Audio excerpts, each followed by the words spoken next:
నాలుగు రోజుల నటనే నీకున్న ఈ వేషము, ఆవిరి వంటి బ్రతుకుపై ఎందుకు అతిశయము?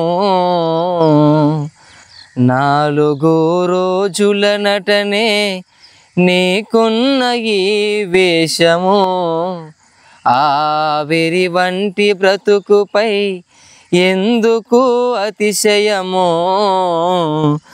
ధనమున్నా బలమున్నా అందచందమే ఉన్నా, ధనమున్నా బలమున్నా అందచందమే ఉన్నా తప్పింపజాలవు నీ మరణము. నడుచుకో క్రీస్తు బాటలో దొరుకు జీవము.